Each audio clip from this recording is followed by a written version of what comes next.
When we look at perimenopausal women, this is often when women start to experience more joint pain as estrogen's kind of fluctuating and then dropping. They're seeing more inflammation. Some conversation with someone earlier today about how she was feeling like her knee feels like you can almost hear the crunching. It's almost like Right. Yes. what's going on with our joints and our health and our mobility during that peri to postmenopausal transition? Yeah, so I can probably send a link to this so you can include it in your show notes, but my favorite piece of work on this, and it is dense, is Dr. Vonda Wright was involved in a really important paper called the Musculoskeletal Syndrome of Menopause. And it's insane to me because, as I mentioned, we owned a gym and a physical therapy clinic for nearly 20 years. And this was not something that we all really knew about and talked about. And our physical therapists weren't really that familiar with it. And thankfully, there's just been this huge surge of information and support and resources around perimenopause and menopause in the last 5 years, which is like, yes, it makes me so excited. And one of the downstream impacts of perimenopause and menopause is musculoskeletal pain and injury. And that's where I would double down and say this group of people may need to spend a little more attention on their mobility because, certainly there's now much more access to hormone replacement therapy, but that's not going to be a perfect solve for the musculoskeletal syndrome of menopause. And not everybody can take that or has access to that. And so, one of the things I see most commonly in women in perimenopause and menopause is shoulder issues, right? There's so many women I know who have frozen shoulder issues. It's like one of the first things I see pop up in perimenopause and menopause. And this is a side point I'll make because I think we have all gotten into strength and conditioning. And as I said, there are many ways to roam. But one of the ways that I look at strength and conditioning programs in terms of whether or not they are, sort of good, better, best in terms of best is, does your movement practice and strength and conditioning program require you to touch all of your normal ranges of motion? Does your strength and conditioning program, for example, require you on the regular to put your arm over your head or your arm behind your body? Or does it require you to touch things like hip extension? And so, again, I think that's not something people usually think about. They just think about a strength program like, I'm here to build my muscles and my bones. And they disconnect movement from their strength and conditioning practice. And one of the best ways to avoid or ameliorate the musculoskeletal syndrome of menopause is to be involved in a strength and conditioning program that actually asks you, in by way of various strength and conditioning movements, to touch all of your native ranges of motion so that you continue to have access to those and are less likely to feel aches, pains, tweaks, losses of range of motion. And it really can make a difference because, again, nobody really wants to do a 1 hour mobility class, but people are already exercising. They've carved out that time. So I think people should ask themselves, like, does my strength and conditioning program ask me to put my hip extension? Does it ask me to hang from a bar? To me, all women over 40 should be hanging from a bar as often as possible to maintain their shoulder mobility and strength. Does it ask me to, challenge my ankle range of motion and, all of the sort of native shapes of the body? And to me, that's one simple way to retain access to those positions and try to avoid as many of the musculoskeletal challenges of perimenopause and menopause. I love that. Thank you, Julia. I think one of the things that I was thinking about when you were saying that is when I had disc problems in my neck, a physiotherapist was saying to me, well, just don't do anything over the neck. And it was actually the worst piece of advice because what happened was it got worse, right? It just got worse because if you're not using it, it gets worse and worse. So then when I started working on like strengthening my upper back, some of the postural muscles that help, and then doing overhead movements, as you were saying, hanging from a bar, but then lifting at first just my arms overhead, right? And then away and doing higher ups and improving the blood flow and doing lateral raises and things.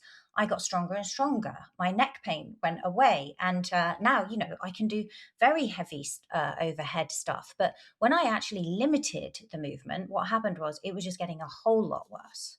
Yeah, and Have you found that the movement is continuing is really important? it's so important. And, of course, it's always striking this balance because, injuries can be so different. And I do understand, I sometimes think doctors get the short end of the stick because, they often tell people like, don't do that.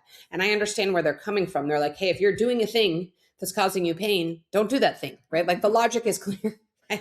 But again, for most of us, it's more complicated than that. I couldn't agree more. I think there's so many ways, even around musculoskeletal pain, that you can find ways to move and strengthen and sort of build a scaffolding around your skeleton in the form of muscle that actually can do things like improve neck pain or improve low back pain. And so again, it's always striking a balance because you don't want to overdo it and further tweak something, and you want to protect, your spine and your neck and all of your tissues. And at the same time, I agree, telling people not to move is the worst piece of advice. Like, I can't tell you how many people we've had in our clinic who have been told by someone like, well, just don't move. And that's not, to me, that is not, there's always a way you can move.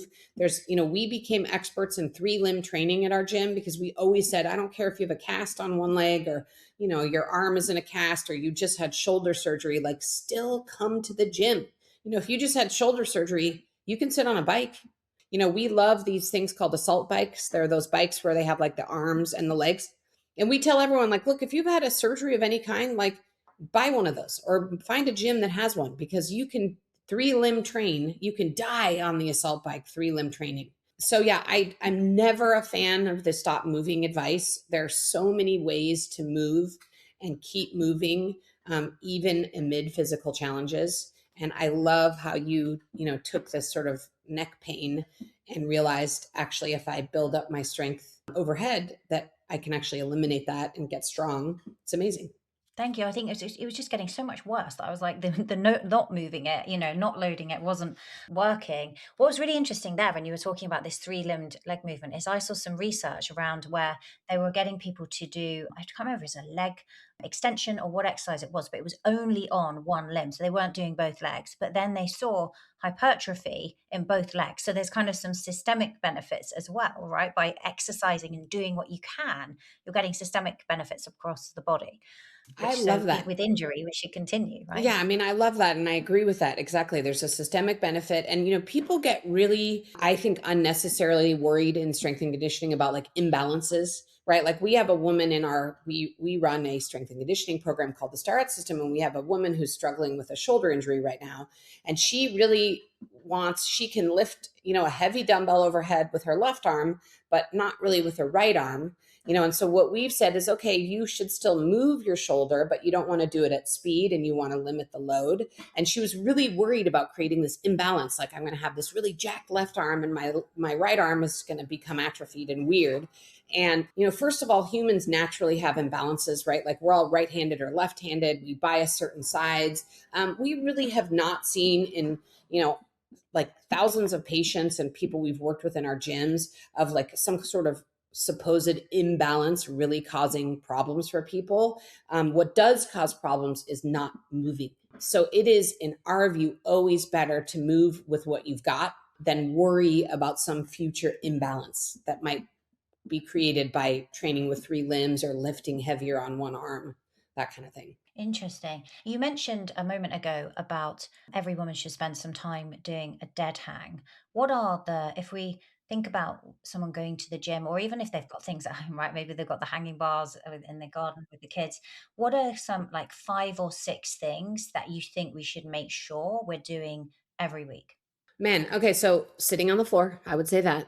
Yeah, I'm going to start this Yeah, I'm like sitting on the floor tonight. for 30 minutes a day. I would definitely say incorporating some hanging into your life. And let me qualify that because a lot of people can't hang right away. I mean, the best case scenario is trying to be able to do some pull-ups or a pull-up. But often people can't do that. There's so many ways to scale hanging. You can even hang off of a pull-up bar but have your feet on the ground and still be offsetting like 90% of your weight and still be getting into that full overhead hanging position will do wonders for your shoulders. And I'm a total fan of those, door mounted pull up bars, having one in your house. Because if it just means that you're going to walk through it, and every time you walk through it, you're like, okay, I'm just going to hang for 10 seconds. Like, I love that. But yeah, I would incorporate hanging. I would either practice the actual couch stretch, or I would make sure that your strength and conditioning program includes things that involve hip extension, like a Bulgarian split squat, or a split squat isometric, making sure that you are practicing having your knee behind your butt. I would include that. I am such a fan of walking. I'm a fan of walking 8,000 steps a day. I think, there is a study that showed that walking 8,000 steps a day reduced your all cause mortality by 51%, which is a number I'll take. Like, it's a yes for me on that. So I'm all for walking. And then I don't know if I've gotten it, but I think thinking about this isn't one thing, but I love what you've done is thinking about the small ways that you can add in and expand your movement diet in your day without going to another fitness class.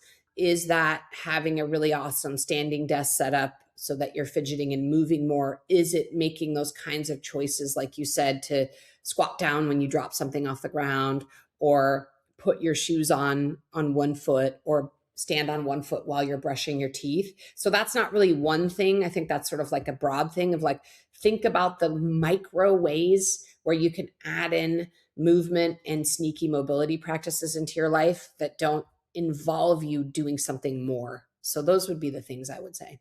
Thank you. I love those, Julia. And what you're saying there about, standing on one foot and putting your sock on as well, it gives you a ready check, right? Of how is my balance, instead of you getting to older age and then you're falling and you don't have good balance, because day to day, is my balance good? And if you're doing it every day, you'll maintain it. Yeah. Like, it makes such a difference. And it's an Yeah. easy thing. You're gonna put your socks on anyway Yeah, if it's not exactly. summer. That's So why I love it. It's like, I'm putting my shoes on today anyway. I may as well gamify it and see if I can do it on one foot. And there's, you can do it next to your bed or next to a wall. So you make sure, if you get a little, you have something to catch yourself. But I love that practice. I do it every day.